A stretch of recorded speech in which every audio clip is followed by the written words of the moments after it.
1999년 겨울 서울의 추위는 유독 매서웠습니다. 강남구 대치동 고층 아파트 33층에서 내려다보는 도시의 불빛들이 하얀 눈 속에 흐릿하게 번져 보였습니다. 김선영은 거실 한가운데 서서 자신이 5년 동안 꾸려온 삶이 하루아침에 무너지는 모습을 지켜보고 있었습니다. 이게 뭐야? 대체 이게 뭐냐고. 박재민의 목소리가 아파트 전체에 울려 퍼졌습니다. 그의 손에는 병원에서 받아온 2장의 서류가 들려 있었습니다. 하나는 불임 진단서, 다른 하나는 친자 확인서였습니다. 두 서류 모두 김선영에게는 청천벽력 같은 내용이었습니다. 재민아, 진정해. 뭔가 잘못된 것 같아. 나는 분명히 잘못됐다고 병원에서 확인하고 또 확인했어. 넌 아이를 가질 수 없는 몸이라고 했잖아. 그런데 지금 임신이라니? 이게 말이 돼? 선영의 얼굴이 창백해졌습니다. 3달 전 받은 검사에서 분명히 정상이라고 들었는데 오늘 재민이 들고 온 서류에는 전혀 다른 결과가 적혀 있었습니다. 더 충격적인 것은 뱃속 아이의 친자 확인 결과였습니다. 99.8% 확률로 재민의 아이가 아니라는 내용이었습니다. 선영아, 나한테 설명해봐. 누구야? 누구 아이야? 재민의 눈에는 분노와 배신감이 교차하고 있었습니다. 선영은 자신의 배를 감쌌습니다. 이제 막 3개월에 접어든 작은 생명이 그곳에 있었습니다. 분명히 재민의 아이였습니다. 다른 남자는 생각조차 할 수 없었습니다. 5년 동안 한결같이 그만을 사랑해왔는데 재민아, 나를 믿어줘. 이 아이는 분명히 내 아이야. 뭔가 잘못됐을 거야. 다시 검사해보자. 됐어. 그만해. 재민은 서류를 바닥에 내던졌습니다. 5년 동안 속았구나. 나를 완전히 바보로 만들었어. 선영은 무릎을 꿇고 흩어진 서류들을 주워 모았습니다. 그 순간 침실에서 가져온 작은 봉투에서 떨어진 종이 한 장이 눈에 띄었습니다. 그것은 지난 10월에 받은 진짜 임신 확인 진단서였습니다. 재민이 들고 온 서류와는 완전히 다른 내용이었습니다. 이건 뭐야? 재민이 그 진단서를 낚아챘습니다. 재민아, 그게 진짜야. 10월에 받은 진단서야. 누군가 가짜를. 또 거짓말이야? 지금까지도 모자라서? 재민은 진단서를 찢어버렸습니다. 당장 나가. 내 눈앞에서 사라져. 밖에서는 눈이 더욱 세차게 내리고 있었습니다. 선영은 작은 여행 가방 하나에 옷 몇 벌과 찢어진 진단서 조각들을 담았습니다. 문을 나서며 뒤돌아본 아파트는 더 이상 자신의 집이 아니었습니다. 지하철역으로 향하는 길, 선영은 배를 쓰다듬으며 작게 속삭였습니다. 괜찮아, 우리 아기. 엄마가 지켜줄게. 진실은 언젠가 밝혀질 거야. 하얀 눈송이들이 그녀의 어깨 위로 소리 없이 내려앉았습니다. 충청북도 청주에서 버스로 1시간 정도 떨어진 작은 도시에 김선영이 도착한 것은 2000년 봄이었습니다. 역 앞 광장에는 연분홍 벚꽃잎들이 바람에 흩날리고 있었습니다. 배가 제법 불러온 선영은 무거운 짐가방을 끌며 부동산을 찾아다녔습니다. 여기 월세가 어떻게 되나요? 한 달에 15만 원이요. 보증금은 100만 원이고요. 작은 상가 건물 1층 모퉁이에 자리한 점포를 보며 선영은 마음을 정했습니다. 20평 남짓한 공간이었지만 큰 유리창으로 햇빛이 잘 들어왔습니다. 전 임차인이 운영하던 헌책방의 흔적이 여기저기 남아 있었습니다. 책방을 그대로 하실 건가요? 네, 서점을 하면서 아이들 공부도 가르칠 생각이에요. 부동산 중개인은 고개를 갸웃했습니다. 2000년 당시 지방 소도시에서 서점과 학원을 함께 운영하는 것은 흔치 않은 일이었기 때문입니다. 선영은 서울에서 가져온 적금 통장을 털어 보증금과 첫 달 월세를 냈습니다. 대기업 마케팅 팀장으로 일하며 모아둔 돈이 유일한 자본이었습니다. 점포 안을 둘러보니 낡은 책장들과 오래된 책상 몇 개가 그대로 남아 있었습니다. 이 책들도 함께 넘겨드릴게요. 처리하기도 애매해서요.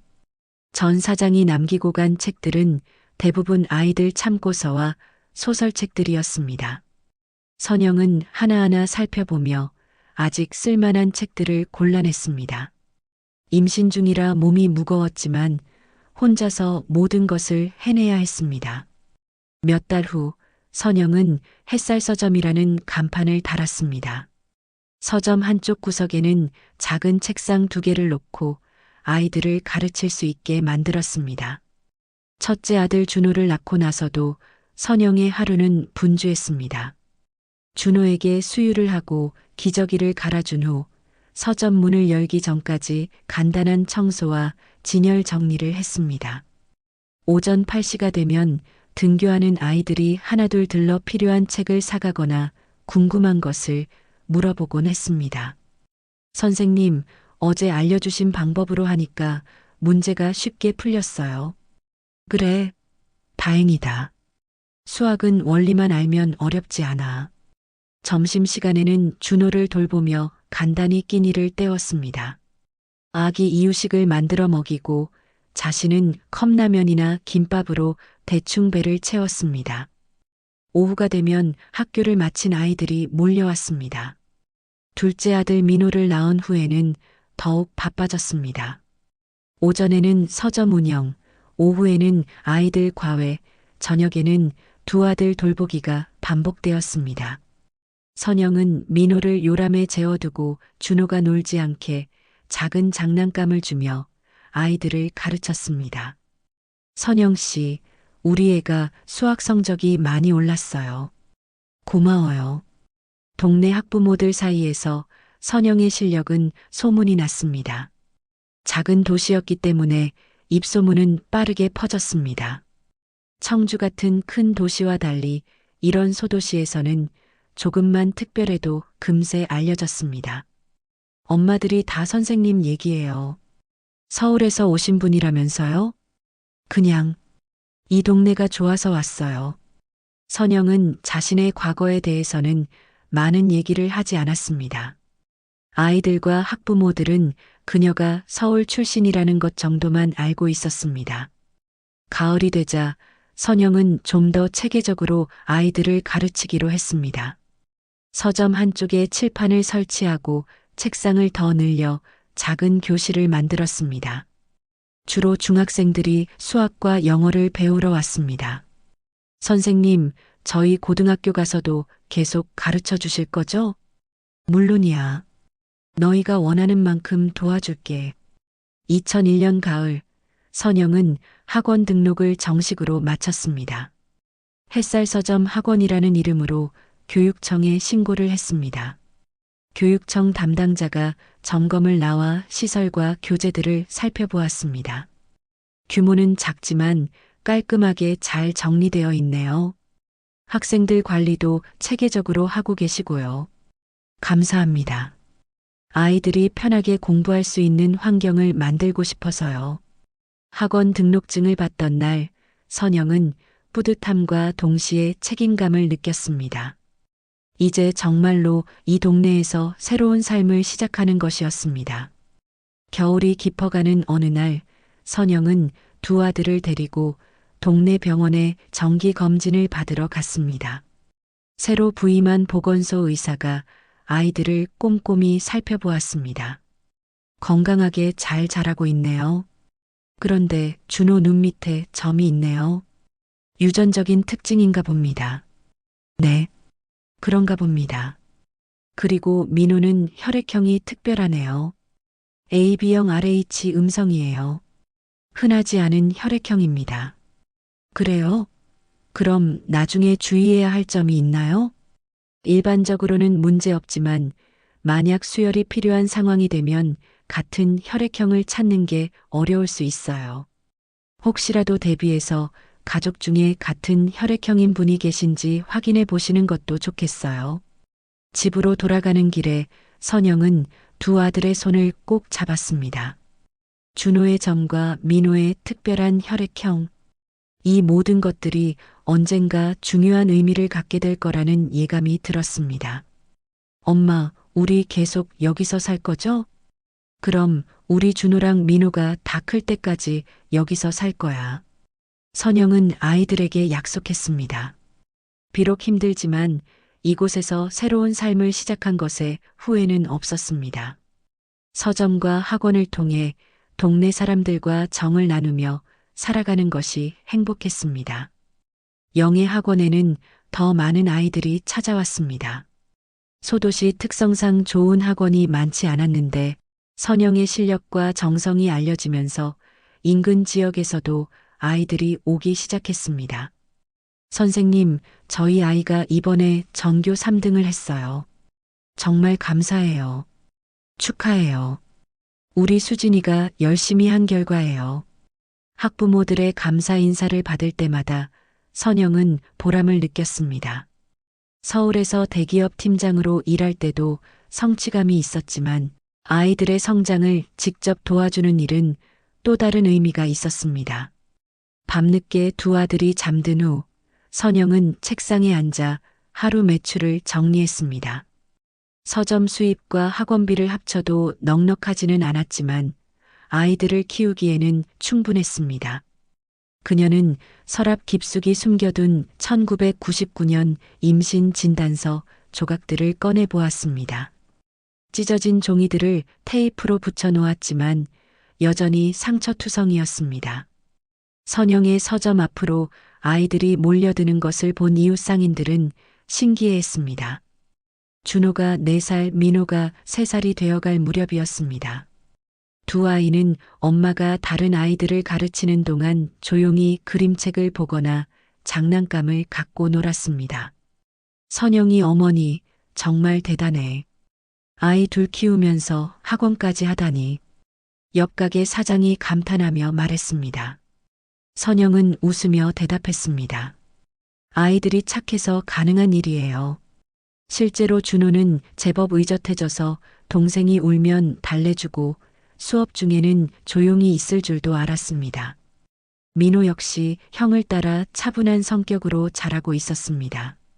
그 무렵 마을에는 특별한 소식이 전해졌습니다. 매년 여름마다 열리던 마을 축제에 올해는 지역 신문사에서 사진 기자가 온다는 것이었습니다. 우리 동네도 이제 제법 알려지는 모양이야. 신문에 실린다니. 동네 이장의 말에 주민들은 들떠 있었습니다. 축제 준비에도 더욱 열이 올랐습니다.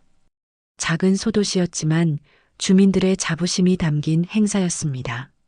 선영은 처음에는 망설였습니다. 혹시라도 자신이나 아이들이 눈에 띌까봐 걱정이었습니다.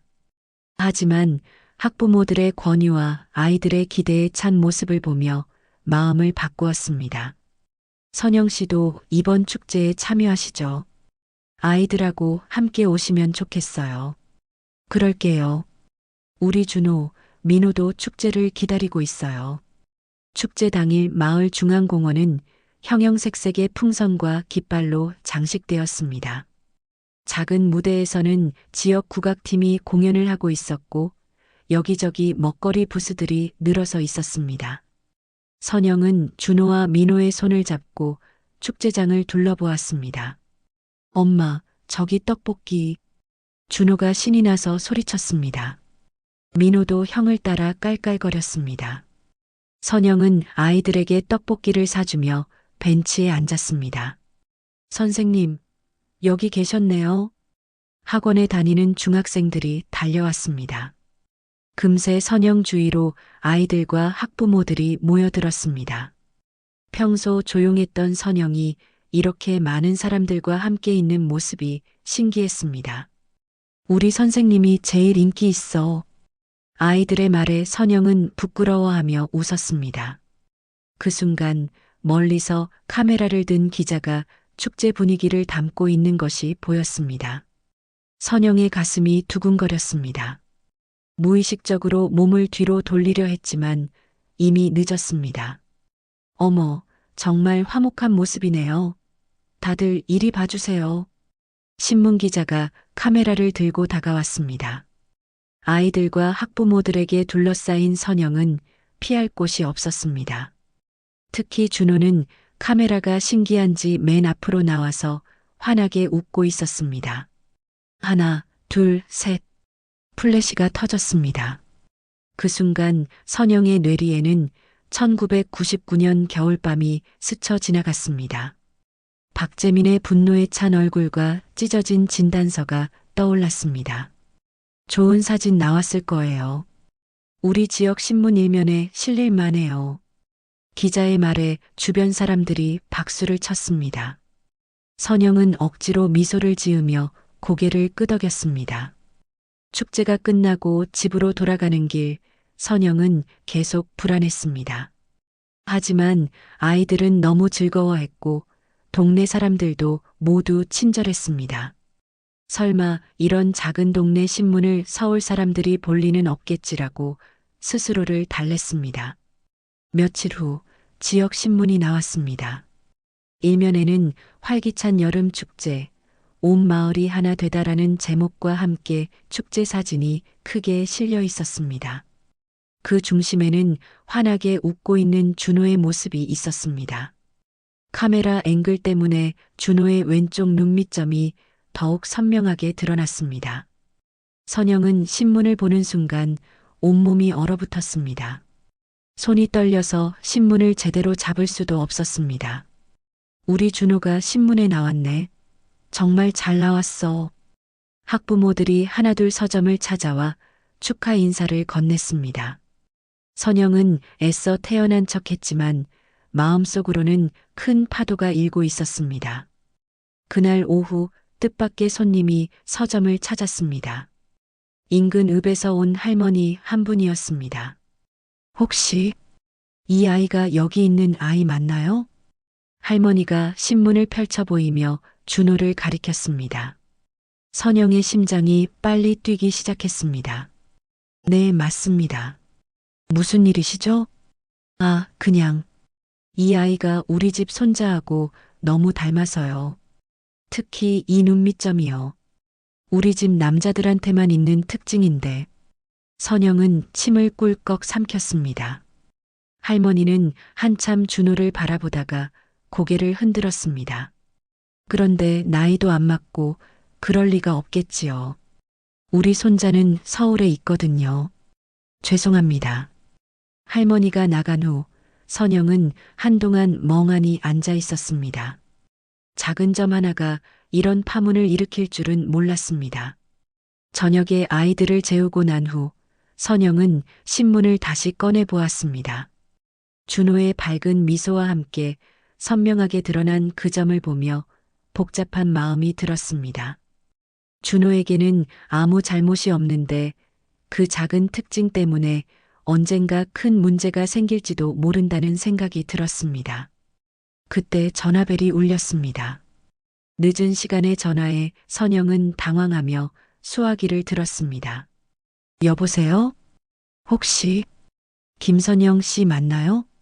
낯익은 듯 하면서도 낯선 목소리였습니다. 선영은 목이 메었습니다. 누구세요? 저는 윤지수라고 합니다. 기자인데요. 오늘 신문 기사를 보고 연락드렸어요. 선영의 손이 떨리기 시작했습니다. 4년 동안 조용히 살아온 평화가 깨지는 순간이었습니다. 무슨 일로 그러시는지요? 전화로는 말씀드리기 어려운 내용입니다. 혹시 내일 오후에 잠깐 뵐 수 있을까요? 중요한 얘기가 있습니다. 저는 별로 할 말이 없을 것 같은데요. 김선영 씨, 1999년에 서울 대치동에 살았던 김선영 씨 맞죠? 선영은 숨이 막혔습니다. 결국 이 순간이 온 것이었습니다. 잘못 아신 것 같습니다. 박재민 씨와의 일, 알고 있습니다. 진실을 밝혀야 할 때가 온 것 같아요. 선영은 전화를 끊고 싶었지만 상대방이 이미 자신을 찾아왔다는 사실에 더 큰 두려움을 느꼈습니다. 도망칠 수도 없고 부인할 수도 없는 상황이었습니다. 내일 오후 2시에 서점으로 오세요. 하지만 아이들 앞에서는 조심해 주세요. 물론입니다. 감사합니다. 전화를 끊고 난 후 선영은 오랫동안 멍하니 앉아 있었습니다. 준호와 민호의 잠든 얼굴을 바라보며 이제 어떻게 해야 할지 막막했습니다. 신문 한 장, 사진 한 장이 그녀의 평온한 일상을 송두리째 흔들어 놓았습니다. 선영은 불안한 마음으로 다음 날을 맞았습니다. 윤지수 기자와의 약속 시간은 오후였지만 아침부터 마음이 착잡했습니다. 아이들을 챙기고 학원 아이들과 인사를 나누는 일상 속에서도 머릿속에는 기자와의 대화가 맴돌았습니다. 오전 수업이 끝나고 점심시간이 되자 선영은 준호와 민호에게 간단한 도시락을 차려주었습니다. 엄마, 왜 오늘 표정이 이상해? 준호가 천진하게 물었습니다. 선영은 억지로 미소를 지으며 대답했습니다. 아니야, 그냥 피곤한 것 같아. 그럼 우리 조용히 있을게. 민호도 형을 따라 작은 손가락을 입에 대며 조용히 하겠다는 표시를 했습니다. 아이들의 순수한 모습을 보며 선영의 마음은 더욱 복잡해졌습니다. 오후 2시가 되자 윤지수 기자가 서점 문을 조심스럽게 두드렸습니다. 30대 중반으로 보이는 여성으로 단정한 옷차림에 예리하면서도 따뜻한 눈빛을 가지고 있었습니다. 선영은 떨리는 손으로 문을 열어주었습니다. 안녕하세요. 윤지수입니다. 들어오세요. 아이들이 있어서. 물론입니다. 조심하겠어요. 윤지수는 서점 안을 둘러보며 감탄했습니다. 작지만 정성스럽게 꾸며진 공간, 아이들이 편하게 공부할 수 있도록 배치된 책상들, 그리고 한쪽에서 조용히 놀고 있는 준호와 민호의 모습이 평화로워 보였습니다. 정말 따뜻한 곳이네요. 아이들이 이곳을 좋아할 만해요. 선영은 기자를 서점 뒤쪽 작은 상담실로 안내했습니다. 문을 닫고 마주 앉자 두 사람 사이에 긴장감이 감돌았습니다. 어떻게 저를 찾으셨나요? 윤지수는 가방에서 몇 장의 자료를 꺼내 보였습니다. 처음에는 우연이었습니다. 지역 신문에 실린 축제 사진을 보고 준호 군의 눈밑점이 눈에 띄었어요.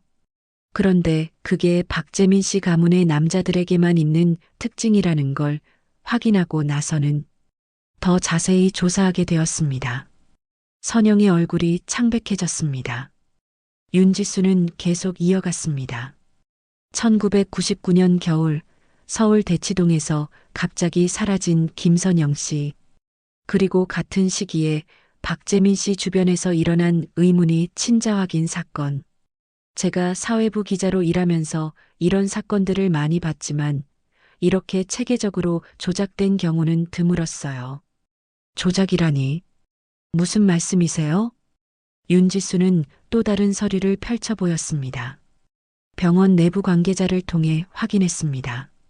1999년 당시 진단서와 친자 확인서가 위조되었다는 증거를 찾았어요. 누군가가 상당한 돈을 들여 이 일을 꾸몄습니다.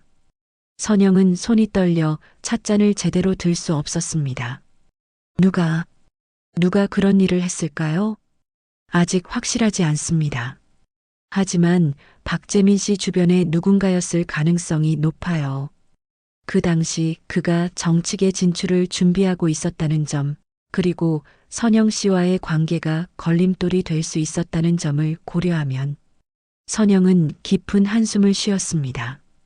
4년 동안 마음속에 숨겨뒀던 의문들이 하나씩 풀리는 것 같았습니다. 제가 가지고 있는 게 있어요. 선영은 서랍에서 테이프로 붙인 진단서 조각들을 꺼냈습니다. 윤지수의 눈이 커졌습니다. 이게 바로 1999년 10월에 받은 진짜 임신 진단서예요. 재민이가 찢어버렸지만 제가 주워서 붙여뒀어요. 윤지수는 조심스럽게 진단서를 살펴보았습니다. 이 진단서가 결정적인 증거가 될 수 있어요. 위조된 서류들과 비교하면 진실이 명확해질 거예요. 두 사람은 한동안 침묵 속에 앉아 있었습니다. 선영이 먼저 입을 열었습니다. 저는 그냥 조용히 살고 싶었어요. 아이들만 잘 키우면 된다고 생각했어요. 하지만 준호 군과 민호 군에게는 아버지를 알 권리가 있어요. 그리고 박재민 씨에게는 자신의 아이들에 대한 책임이 있고요. 윤지수의 말에 선영은 고개를 끄덕였습니다. 그런데 왜 갑자기 이 일에 관심을 가지게 되신 거예요? 윤지수는 잠시 망설이다가 대답했습니다. 실은 비슷한 일을 당한 여성들을 많이 봤어요. 권력 있는 남자들이 책임을 회피하기 위해 온갖 수단을 동원하는 경우들을요. 이런 일들이 계속 묻혀서는 안 된다고 생각해요. 선영은 창밖을 바라보며 생각에 잠겼습니다. 학교에서 돌아온 아이들이 서점 앞에서 놀고 있는 모습이 보였습니다. 만약 이 일이 알려지면 우리 아이들은 어떻게 될까요? 걱정하실 필요 없어요. 아이들의 신상은 철저히 보호할 거예요. 그리고 무엇보다 이것은 아이들을 위한 일이기도 해요. 아버지의 존재를 알고 정당한 대우를 받을 권리가 있어요. 윤지수는 선영의 손을 잡았습니다. 혼자서 이 무거운 짐을 지고 살 필요 없어요. 이제는 진실을 밝힐 때예요. 그 순간 서점 문이 열리며 준호가 들어왔습니다. 엄마, 목말라. 준호는 낯선 사람이 있는 것을 보고 잠시 멈칫했습니다. 윤지수는 부드럽게 미소 지으며 인사했습니다. 안녕, 준호야. 나는 엄마 친구야. 안녕하세요. 준호는 밝게 인사한 후 물을 마시러 갔습니다. 윤지수는 준호의 모습을 보며 중얼거렸습니다. 정말 닮았네요. 뭐라고 하셨어요? 아무것도 아니에요. 대화가 끝날 무렵 윤지수는 마지막으로 말했습니다. 선영 씨, 시간을 두고 천천히 생각해 보세요. 하지만 너무 오래 기다리지는 마세요. 박재민 씨가 곧 국회의원이 된다고 들었어요. 그렇게 되면 더욱 복잡해질 수 있어요. 선영은 깊게 고민했습니다. 4년 동안 쌓아 올린 평온한 일상과 두 아들의 미래, 그리고 마음 깊숙이 숨겨둔 분노와 억울함이 교차했습니다. 일주일만 시간을 주세요. 물론입니다. 제 연락처 드릴게요. 언제든지 연락하세요. 윤지수가 떠난 후 선영은 오랫동안 혼자 앉아 생각했습니다. 준호와 민호는 여전히 밖에서 친구들과 놀고 있었습니다. 아무것도 모르는 아이들의 웃음소리가 선영의 마음을 더욱 복잡하게 만들었습니다. 그날 밤 아이들을 재운 후 선영은 찢어진 진단서를 다시 꺼내 보았습니다. 테이프 자국이 선명한 그 종이가 이제는 단순한 과거의 증거가 아니라 미래를 바꿀 수 있는 열쇠처럼 보였습니다. 선영이 윤지수 기자와 만난 지 며칠이 지났습니다. 그 사이 선영은 평소와 다름없이 서점과 학원 일을 했지만 마음 한구석에는 계속 무거운 돌덩이가 자리하고 있었습니다. 아이들 앞에서는 평소와 같은 모습을 보이려 애썼지만 밤에 혼자 있을 때면 복잡한 생각들이 머릿속을 맴돌았습니다. 그러던 어느 날 오후 뜻밖의 소식이 들려왔습니다. TV를 보던 학원생 중 한 명이 큰 소리로 외쳤습니다. 선생님, 여기 박재민이라는 사람이 나왔어요. 선영의 심장이 쿵 내려앉았습니다. 급히 TV로 다가가니 뉴스에서 박재민의 모습이 나오고 있었습니다. 정치 컨설턴트로 활동하며 이번에 국회의원 선거에 출마한다는 내용이었습니다. 유망한 정치 신인으로 주목받고 있는 박재민 씨는 내년 봄 국회의원 선거에서 당선 가능성이 높은 것으로 평가받고 있습니다. 앵커의 목소리가 선영의 귀에 맴돌았습니다. 화면 속 박재민은 4년 전보다 더 당당하고 자신감 넘치는 모습이었습니다. 선영은 아무렇지 않은 척하며 TV를 끄고 아이들에게 돌아갔지만 마음은 더욱 혼란스러워졌습니다. 그날 저녁 선영은 윤지수에게 전화를 걸었습니다. 기자님, 저예요. 김선영이에요. 네, 선영 씨. 무슨 일이세요? 오늘 뉴스에서 박재민이 나왔어요. 국회의원 출마한다고. 전화 너머로 윤지수의 한숨소리가 들렸습니다. 저도 봤어요. 그래서 더욱 서둘러야 할 것 같아요. 정치인이 되면 더 큰 권력을 갖게 되고 진실을 밝히기가 더 어려워질 수 있어요. 선영은 잠시 침묵했다가 말했습니다. 기자님, 만나서 얘기해요. 내일 오후에 가능하세요? 물론이죠. 같은 시간, 같은 장소에서 뵐까요? 다음 날 윤지수는 두꺼운 서류 뭉치를 들고 서점을 찾았습니다. 선영과 함께 상담실로 들어가 자료들을 펼쳐 놓았습니다. 더 자세히 조사해 봤어요. 1999년 당시 박재민 씨 주변에 있던 사람들, 특히 그의 정치적 후견인 역할을 했던 인물들이 있었어요. 윤지수가 보여준 자료에는 여러 사람들의 사진과 관계도가 그려져 있었습니다. 이 중에서 특히 주목할 인물이 있어요. 당시 대형 로펌에서 일하던 변호사인데 박재민 씨의 정치 입문을 도왔던 사람이에요. 병원 관계자들과의 연결고리도 이 사람을 통해서였을 가능성이 높아요. 선영은 자료를 살펴보며 물었습니다. 그럼 진짜로 누군가 일부러 저를 쫓아내려고 그런 거였나요? 그렇게 봐야죠. 박재민 씨가 정치계에 진출하려면 깨끗한 이미지가 필요했을 거예요. 미혼인 상태로 있으면서 혼외 관계나 아이 문제가 불거지는 것을 원하지 않았을 테고요. 윤지수는 또 다른 서류를 꺼냈습니다. 그런데 더 놀라운 사실을 발견했어요. 병원에서 위조된 서류들을 만든 담당자가 그 직후 갑자기 큰 돈을 받고 다른 병원으로 옮겼어요. 그리고 몇 달 후에는 아예 해외로 나갔고요. 선영의 얼굴이 창백해졌습니다. 그럼 정말로 계획적이었던 거네요. 네, 그런 것 같아요. 그리고 지금이라도 진실을 밝히지 않으면 박재민 씨가 국회의원이 된 후에는 더욱 어려워질 거예요. 두 사람이 대화하고 있던 중 갑자기 서점 문이 열리며 민호가 뛰어들어왔습니다. 엄마, 엄마. 민호의 얼굴이 빨갛게 달아올라 있었습니다. 선영이 급히 일어나 민호를 안아 올렸습니다. 민호야, 왜 그래? 어디 아파? 열이 많이 나요. 갑자기 아프다고 하면서 쓰러질 뻔했어요. 준호가 뒤따라 들어오며 걱정스럽게 말했습니다.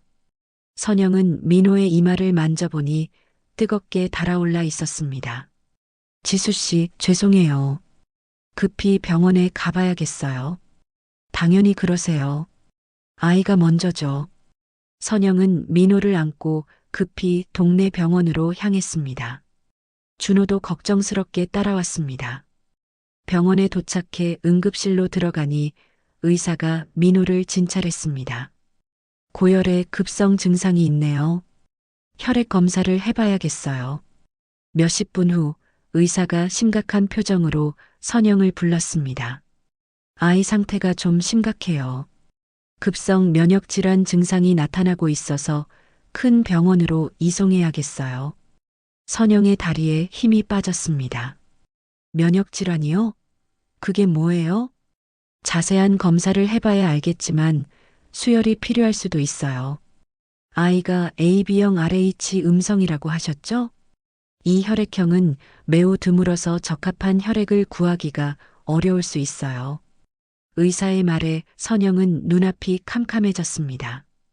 바로 그 순간 병원 로비에서 장호철 보건소 의사를 만났습니다. 선영 씨, 무슨 일이세요? 선영은 울먹이며 상황을 설명했습니다. 장호철은 민호의 상태를 살펴본 후 말했습니다. AB형 RH 음성. 정말 드문 혈액형이에요. 만약 수혈이 필요하다면 같은 혈액형을 가진 직계 가족이 최적이에요. 특히 부모 중 한 명이 같은 혈액형이라면 가장 안전하고요. 그 말을 들은 순간 선영의 머릿속에 박재민의 얼굴이 떠올랐습니다. 4년 전 그와 함께 받았던 건강검진에서 재민도 같은 혈액형이었다는 것을 기억해냈습니다. 의사 선생님, 만약 아버지가 같은 혈액형이라면? 그렇다면 최고죠. 유전적으로 가장 적합하니까요. 선영은 혼란스러웠습니다. 민호의 생명을 구하기 위해서는 박재민의 도움이 필요할지도 모르는 상황이었습니다. 4년 동안 피하고 싶었던 재회가 이런 식으로 이루어질 줄은 몰랐습니다. 엄마, 민호 괜찮을 거죠? 준호가 불안해하며 물었습니다. 선영은 준호를 꼭 안으며 대답했습니다. 그럼 우리 민호 꼭 괜찮아질 거야. 하지만 마음속으로는 어떤 선택을 해야 할지 막막했습니다. 민호의 건강과 4년간 지켜온 평온한 삶 사이에서 선영은 인생에서 가장 어려운 결정을 내려야 하는 순간에 직면했습니다. 그날 밤 민호는 큰 병원으로 이송되었고 선영은 병원에서 밤을 새웠습니다.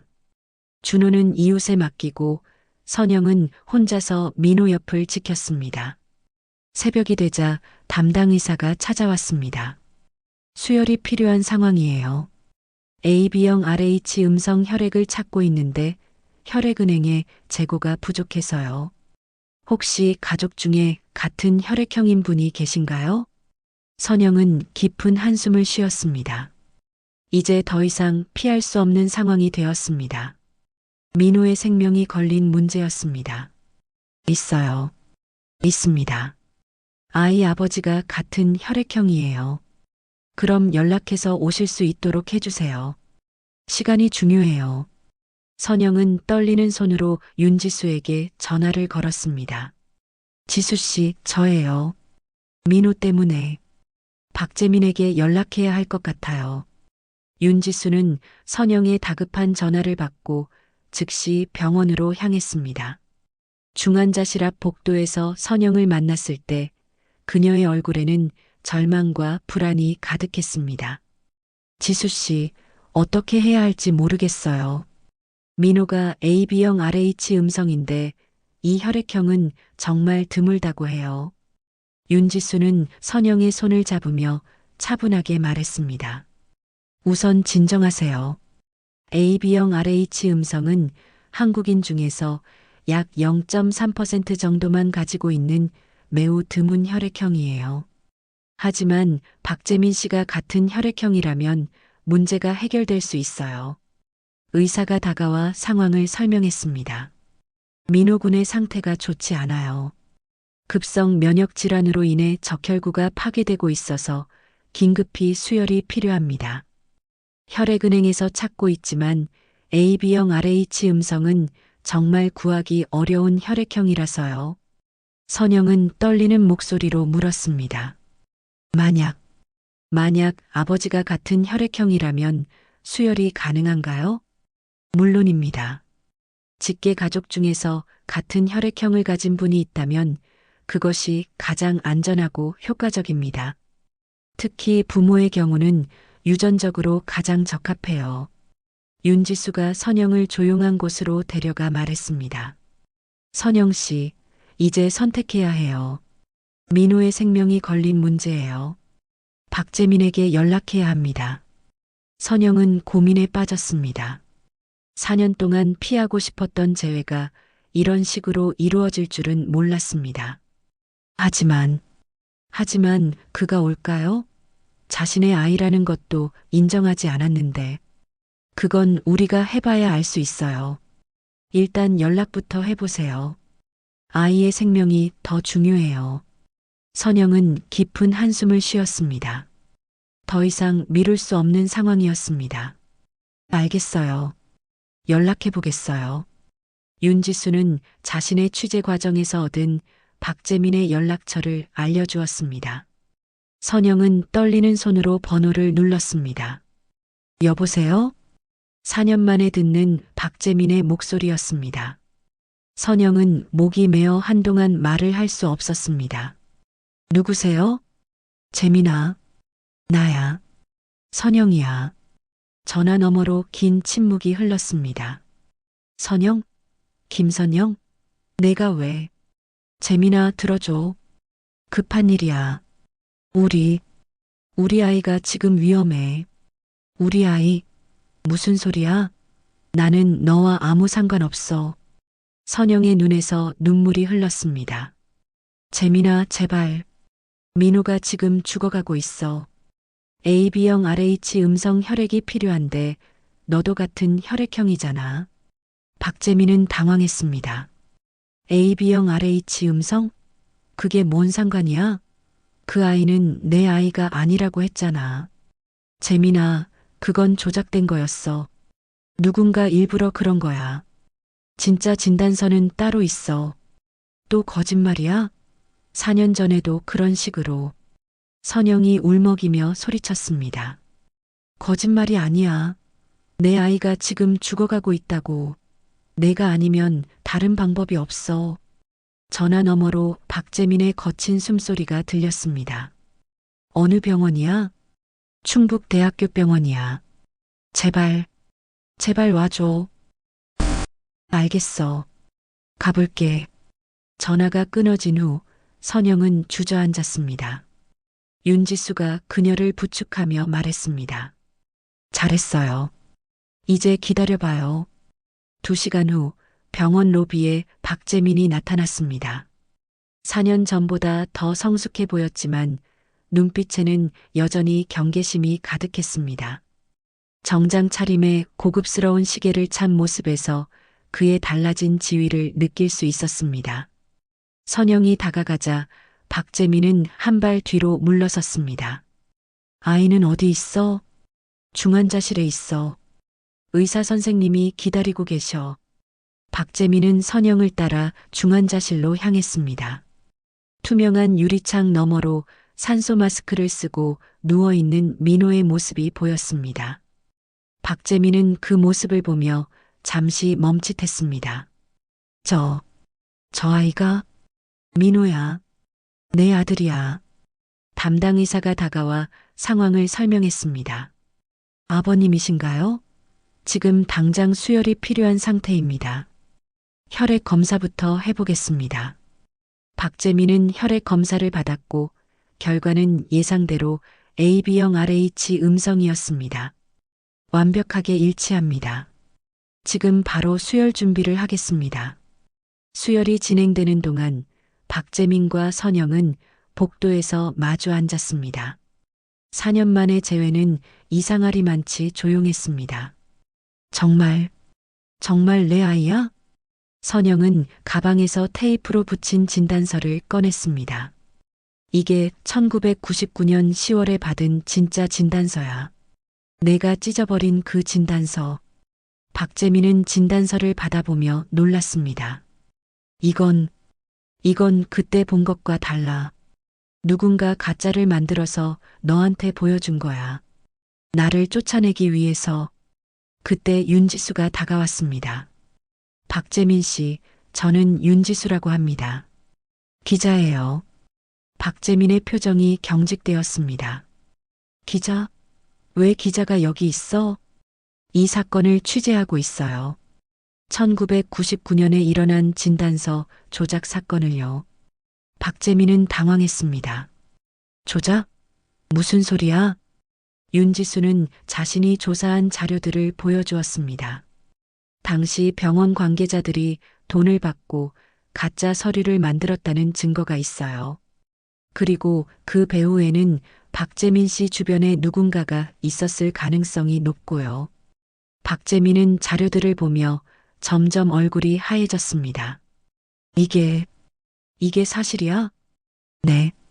그리고 지금 중환자실에 있는 민호 군은 분명히 박재민 씨의 아들입니다. 혈액형만 봐도 알 수 있잖아요. 그 순간 의사가 나와서 말했습니다. 수혈이 성공적으로 끝났습니다. 아이 상태가 많이 좋아졌어요. 선영은 안도의 한숨을 쉬었습니다. 박재민도 긴장이 풀리는 것 같았습니다. 그럼 정말로 내 아이가 맞는 거야? 선영이 고개를 끄덕였습니다. 준호도 있어. 첫째 아들.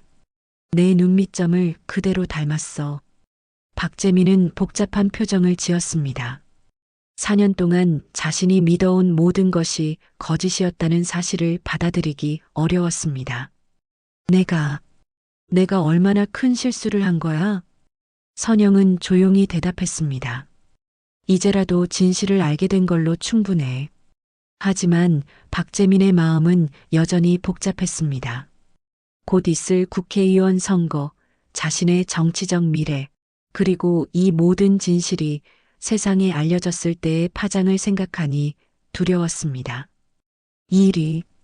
이 일이 알려지면 어떻게 되는 거야? 윤지수가 대답했습니다. 진실은 밝혀져야 해요. 그리고 박재민 씨는 아버지로서의 책임을 져야 하고요. 박재민은 고민에 빠졌습니다. 민호의 생명을 구했지만 이제 더 큰 문제가 남아 있었습니다. 자신의 정치적 미래와 가족에 대한 책임 사이에서 선택해야 하는 순간이었습니다. 그날 밤 민호의 상태가 안정되자 선영은 처음으로 마음 편히 잠들 수 있었습니다. 하지만 박재민은 밤새도록 잠을 이루지 못했습니다. 4년 전에 그 겨울밤부터 지금까지 모든 것이 거짓 위에 세워진 삶이었다는 사실을 받아들여야 했습니다. 민호가 수혈을 받고 회복되기 시작한 지 며칠 후 박재민은 선영과 함께 조용한 카페에서 만났습니다. 4년 만에 진지한 대화였습니다. 박재민의 얼굴에는 죄책감과 혼란이 교차하고 있었습니다. 선영아, 정말 미안해. 내가 얼마나 큰 실수를 했는지 이제야 깨달았어. 선영은 차분하게 대답했습니다. 이제라도 알게 된 게 다행이야. 아이들을 위해서라도. 박재민은 머리를 감싸며 한숨을 쉬었습니다. 누가 이런 일을 꾸민 거야? 왜 이런 짓을? 그건 윤지수 기자가 더 자세히 알고 있을 거야. 하지만 중요한 건 내 주변에 누군가였다는 것이지. 그때 박재민의 휴대폰이 울렸습니다. 선거 캠프에서 온 전화였습니다. 재민아, 내일 최종 연설의 준비는 다 됐지? 당선이 거의 확실시되고 있어. 박재민은 전화를 받으며 선영을 바라보았습니다. 선영은 그의 복잡한 심정을 이해할 수 있었습니다. 가야겠구나. 선영아, 나는 정말 모르겠어. 어떻게 해야 할지. 선영이 조용히 말했습니다. 재민아, 내 선택이야. 하지만 한 가지는 확실해. 준호와 민호는 내 아이들이고 그들에게는 아버지를 알 권리가 있어. 박재민은 깊은 고민에 빠졌습니다.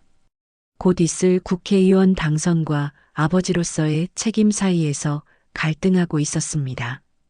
며칠 후 박재민의 마지막 선거 유세가 시작되었습니다.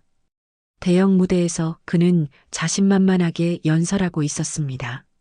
하지만 연설 도중 갑자기 마이크에서 다른 소리가 흘러나왔습니다. 여러분, 잠깐만요. 윤지수 기자가 무대 근처에서 큰 소리로 외쳤습니다. 사람들이 웅성거리기 시작했습니다. 박재민 후보에 대해 알려드릴 중요한 사실이 있습니다. 박재민의 얼굴이 창백해졌습니다.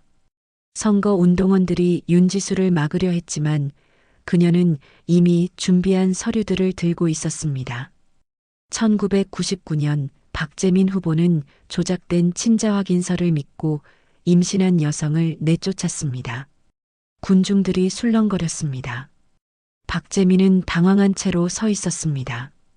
그리고 며칠 전 그 아이 중 하나가 위급한 상황에서 박재민 후보의 수혈로 생명을 구했습니다. 이것이 무엇을 의미하는지 아시겠습니까? 이때 선영이 준호의 손을 잡고 군중 앞으로 나왔습니다. 준호의 왼쪽 눈밑점이 대형 스크린에 클로즈업되어 비춰졌습니다. 저 점을 보세요. 박재민 가문 남자들에게만 있는 특징입니다. 군중들이 더욱 시끄러워졌습니다. 박재민은 마이크 앞에서 어쩔 줄 몰라 했습니다. 이건 악의적인 방해 공작입니다. 하지만 윤지수는 계속해서 증거들을 제시했습니다. 여기 1999년 진짜 임신 진단서가 있습니다. 그리고 병원에서 조작된 서류들의 증거도 있고요. 그 순간 박재민의 선거 운동원 중 한 명이 급히 무대로 올라왔습니다. 후보님, 어떻게 하시겠습니까? 박재민은 선영과 준호를 바라보며 오랫동안 침묵했습니다. 수천 명의 사람들이 그를 지켜보고 있었습니다. 카메라들이 그의 모든 표정을 담아내고 있었습니다. 마침내 박재민이 입을 열었습니다. 여러분, 진실을 말씀드리겠습니다. 군중들이 조용해졌습니다. 4년 전 저는 큰 실수를 저질렀습니다. 조작된 서류를 믿고 제가 사랑하던 여성과 제 아이들을 버렸습니다. 선영의 눈에서 눈물이 흘렀습니다. 저는 아버지로서의 책임을 다하지 못했습니다. 그리고 그 때문에 한 가정이 파괴되었고 두 아이가 아버지 없이 자라야 했습니다. 군중들 사이에서 탄식 소리가 들렸습니다. 정치인이 되기 전에 저는 먼저 한 사람의 인간이어야 합니다. 그리고 무엇보다도 아버지여야 합니다. 박재민은 마이크를 내려놓았습니다. 저는 이번 선거를 포기하겠습니다. 제가 먼저 해결해야 할 일이 있습니다. 무대 아래서 선거 운동원들이 당황해했지만 박재민은 이미 마음을 정했습니다. 그는 무대에서 내려와 선영과 준호에게 다가갔습니다. 선영아, 미안해. 정말 미안해. 재민아, 준호야, 미안해. 아빠가 너를 몰라봐서 미안해. 준호는 처음 듣는 아빠라는 말에 어리둥절해했지만 박재민의 진심 어린 눈빛을 보며 조금씩 마음을 열기 시작했습니다. 그날 밤 모든 뉴스에서는 박재민의 선거 포기 소식을 다뤘습니다. 정치계는 충격에 빠졌고 여론은 분분했습니다. 어떤 사람들은 그의 용기를 칭찬했고 어떤 사람들은 무책임하다고 비판했습니다. 병원에서 회복 중이던 민호 곁에서 선영, 박재민, 준호가 함께 있었습니다. 처음으로 한 가족이 된 순간이었습니다. 민호야, 아빠야. 민호는 여전히 어려 보였지만 박재민의 손을 꼭 잡았습니다. 이제 어떻게 될까? 선영이 조용히 물었습니다. 모르겠어. 하지만 이제는 도망치지 않을 거야. 아버지로서 그리고 한 사람의 남자로서 책임을 지고 싶어. 윤지수 기자는 이 모든 과정을 지켜보며 기사를 작성했습니다. 권력과 진실 그리고 가족의 의미에 대한 깊이 있는 보도였습니다. 그 후 며칠 동안 박재민의 과거를 조작한 배우 인물들이 하나둘 드러나기 시작했습니다. 정치적 이득을 위해 한 가정을 파괴한 사람들이 법의 심판을 받게 되었습니다. 박재민이 선거를 포기한 지 몇 달이 지났습니다. 충청북도의 작은 도시는 일시적으로 화제가 되었다가 다시 평온을 되찾았습니다. 선영의 서점 앞에는 새로운 간판이 걸려 있었습니다. 새아침 서점학원이라는 글씨가 따뜻한 햇살을 받으며 빛나고 있었습니다. 겨울이 깊어가는 어느 오후 선영은 서점 안에서 아이들을 가르치고 있었습니다. 준호와 민호는 다른 아이들과 함께 책상에 앉아 열심히 공부하고 있었습니다. 두 아이의 얼굴에는 이전보다 더 밝은 미소가 떠올라 있었습니다. 선생님, 이 문제 어떻게 풀어요? 중학생이 손을 들며 물었습니다. 선영은 친절하게 다가가 설명해 주었습니다. 그 모습을 보며 준호가 자랑스럽게 말했습니다. 우리 엄마가 제일 잘 가르쳐줘. 준호야, 목소리 좀 낮춰. 선영이 웃으며 말했습니다. 그때 서점 문이 열리며 박재민이 들어왔습니다. 예전의 정장 대신 편안한 캐주얼 차림이었습니다. 손에는 아이들을 위한 선물이 들려 있었습니다. 아빠, 민호가 달려가 박재민을 안았습니다. 준호도 책을 덮고 일어났습니다. 처음에는 어색했지만 이제는 자연스럽게 아버지를 받아들이고 있었습니다. 오늘은 일찍 왔네. 선영이 말했습니다. 박재민은 정치계를 떠난 후 작은 컨설팅 회사에서 일하고 있었습니다. 이전의 화려한 삶과는 달랐지만 가족과 함께 보내는 시간이 더 소중했습니다. 오늘 일찍 끝나서 아이들이랑 같이 저녁 먹을까 했는데. 좋아요. 저녁 뭐 먹을 거예요? 민호가 신나게 물었습니다. 너희가 좋아하는 떡볶이 어때? 와. 두 아이가 동시에 소리쳤습니다. 선영은 그 모습을 보며 따뜻한 미소를 지었습니다. 수업이 끝나고 아이들이 모두 돌아간 후 가족 4명은 함께 동네 분식집으로 향했습니다. 작은 가게였지만 정겨운 분위기였습니다. 아빠, 저 오늘 수학 시험에서 100점 받았어요. 준호가 자랑했습니다. 정말? 우리 준호 대단하네. 박재민이 준호의 머리를 쓰다듬어 주었습니다. 민호도 지지 않겠다는 듯이 말했습니다.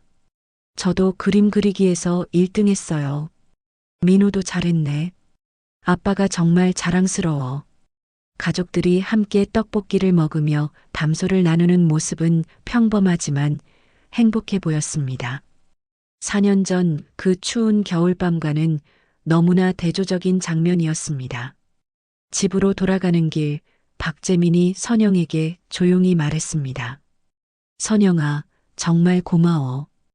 혼자서 아이들 키우느라 얼마나 힘들었을까. 이제 와서 그런 얘기 하지 마. 다 지나간 일이야. 하지만 너 혼자서 감당하기엔 너무 무거운 짐이었을 거야. 선영은 잠시 침묵했다가 대답했습니다. 힘들긴 했지만 아이들이 있어서 버틸 수 있었어. 그리고 이 동네 사람들도 많이 도와줬고, 앞으로는 내가 함께 할게. 비록 늦었지만. 두 사람은 조용히 걸으며 과거와 현재, 그리고 미래에 대해 생각했습니다. 며칠 후 윤지수 기자가 서점을 찾았습니다. 그녀는 이후 이 사건을 다룬 심층 보도로 언론계에서 주목받는 기자가 되었습니다. 요즘 어떻게 지내세요? 평범하게 잘 지내고 있어요. 고마워요, 지수 씨. 진실을 밝혀줘서. 제가 할 일을 한 것뿐이에요. 그런데 박재민 씨는 어떠세요? 많이 변했어요. 아이들에게 좋은 아버지가 되려고 노력하고 있어요. 윤지수는 서점을 둘러보며 감탄했습니다. 정말 따뜻한 공간이네요. 아이들이 행복해 보여요. 아이들의 웃음소리가 제일 소중해요. 그 순간 준호와 민호가 학교에서 돌아왔습니다. 엄마, 우리 왔어요. 지수 이모다. 안녕하세요. 민호가 윤지수에게 달려가 안겼습니다. 윤지수는 그 모습을 보며 뭉클했습니다. 민호야, 많이 컸네. 저 이제 키가 이만큼 커졌어요. 민호가 손을 위로 올리며 자랑했습니다. 저녁이 되자 박재민도 서점에 도착했습니다. 가족들과 윤지수가 함께 저녁을 먹으며 이런저런 이야기를 나누었습니다. 재민 씨, 요즘 일은 어떠세요? 작은 회사지만 만족해요. 정치할 때보다 훨씬 평온하고 가족과 보낼 시간도 많고요. 후회는 안 하세요? 박재민은 잠시 생각했다가 대답했습니다. 전혀요. 오히려 그때 그런 선택을 했기 때문에 진짜 소중한 것들을 찾을 수 있었어요. 윤지수는 이 가족의 모습을 보며 진정한 행복이 무엇인지 깨달았습니다. 며칠 후 서점에는 또 다른 변화가 있었습니다. 동네 아이들뿐만 아니라 인근 지역에서도 찾아오는 학생들이 늘어났습니다. 선영의 교육 방식과 따뜻한 마음 씀씀이가 소문이 났기 때문입니다. 선생님, 저희 아이가 여기 다닌 후로 공부에 흥미를 갖기 시작했어요. 한 학부모가 감사 인사를 전했습니다. 아이들이 스스로 하고 싶어 할 때까지 기다려주는 게 중요해요. 선영의 교육 철학은 단순했습니다. 아이들을 믿고 기다려주는 것. 그것이 가장 큰 힘이라고 생각했습니다. 겨울이 깊어갈 무렵 서점에서 작은 파티가 열렸습니다. 올 한 해를 마무리하며 아이들과 학부모들이 모인 자리였습니다. 올해도 우리 아이들이 많이 성장했네요. 선영이 말했습니다. 선생님 덕분이에요. 아이들이 일제히 소리쳤습니다. 박재민도 아이들 앞에서 인사했습니다. 여러분, 우리 선생님이 정말 대단하죠? 앞으로도 열심히 공부해서 훌륭한 사람이 되길 바라요. 파티가 끝나고 사람들이 모두 돌아간 후 가족 4명만 남았습니다. 올해 참 많은 일이 있었네. 선영이 중얼거렸습니다. 하지만 결국 좋은 결말이었잖아. 박재민이 대답했습니다. 앞으로도 이렇게 행복하게 살 수 있을까요? 준호가 물었습니다. 선영이 준호를 안으며 말했습니다. 물론이야. 우리는 이제 진짜 가족이니까. 창밖으로는 하얀 눈이 내리고 있었습니다. 1999년 그 추운 겨울밤과는 달리 이번 겨울은 따뜻하고 희망적이었습니다. 선영은 서랍에서 그동안 간직해온 찢어진 진단서를 꺼냈습니다. 이제는 더 이상 필요 없는 증거였습니다. 이제 정말 끝이야. 선영이 진단서를 불에 태우며 말했습니다. 타들어가는 종이와 함께 과거의 아픔도 사라지는 것 같았습니다. 새로운 시작이야.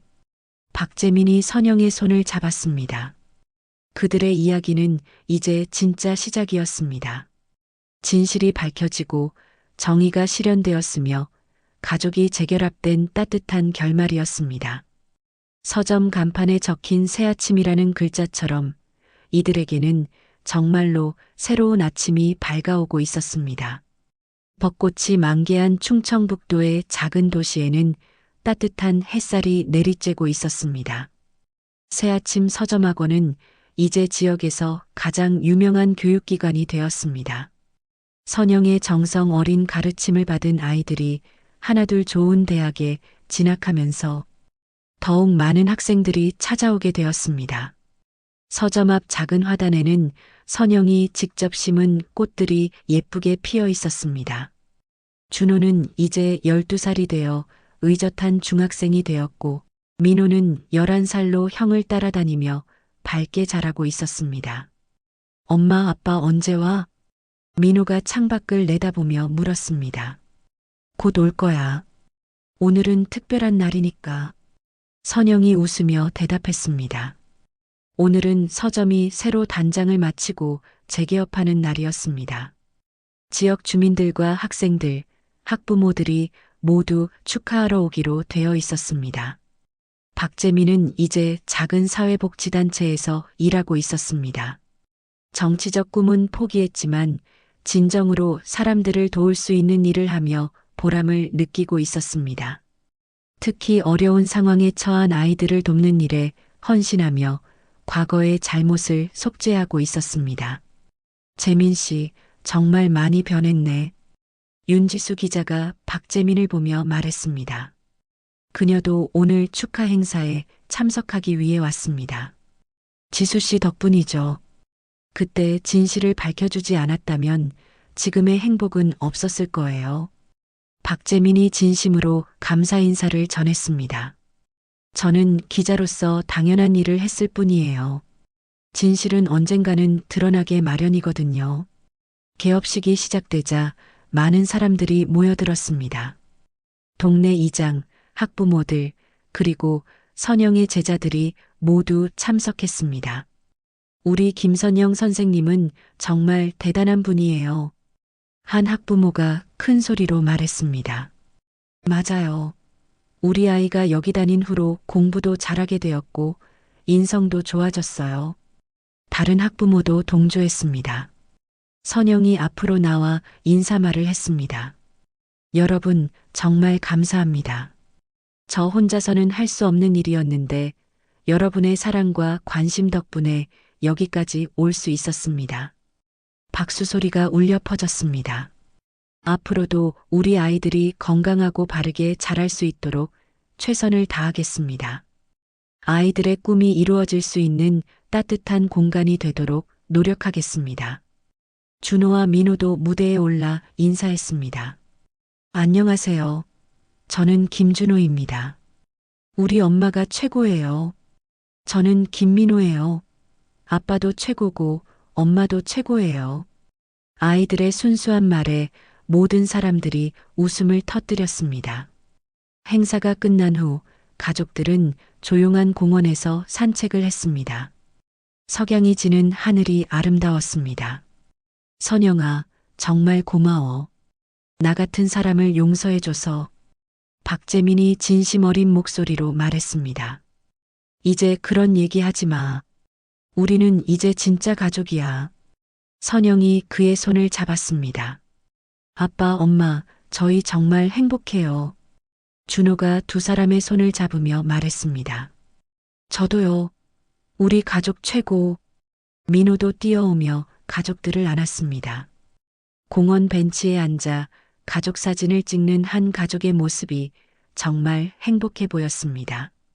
1999년 그 추운 겨울밤의 아픔은 이제 완전히 치유되었습니다.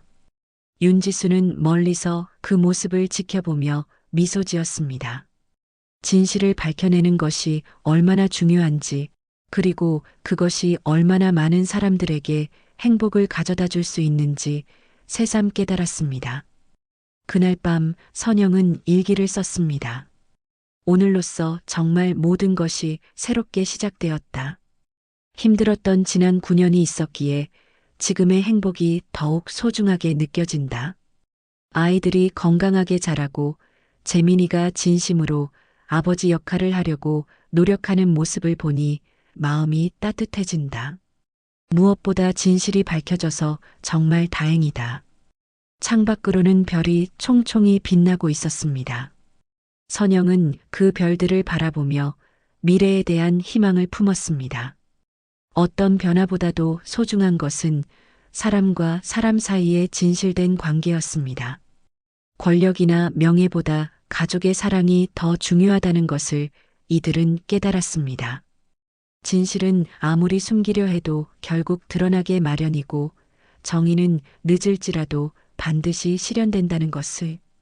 그리고 무엇보다 가족의 사랑과 용서가 세상에서 가장 값진 보물이라는 것을 말입니다. 서점 간판에 새겨진 새아침이라는 글자처럼 이 가족에게는 정말로 새로운 아침이 밝아왔습니다. 그리고 그 아침은 영원히 계속될 것입니다. 지금까지 김선영의 이야기를 들어주셔서 감사합니다. 진실과 정의 그리고 가족의 사랑이 승리하는 따뜻한 이야기였습니다. 혹시 이런 감동적인 이야기들을 더 보고 싶으시다면 좋아요 버튼을 눌러주시고 구독도 잊지 마세요. 여러분의 관심과 사랑이 더 좋은 이야기를 만들어가는 원동력이 됩니다. 다음에도 더욱 감동적이고 의미 있는 이야기로 찾아뵙겠습니다. 감사합니다.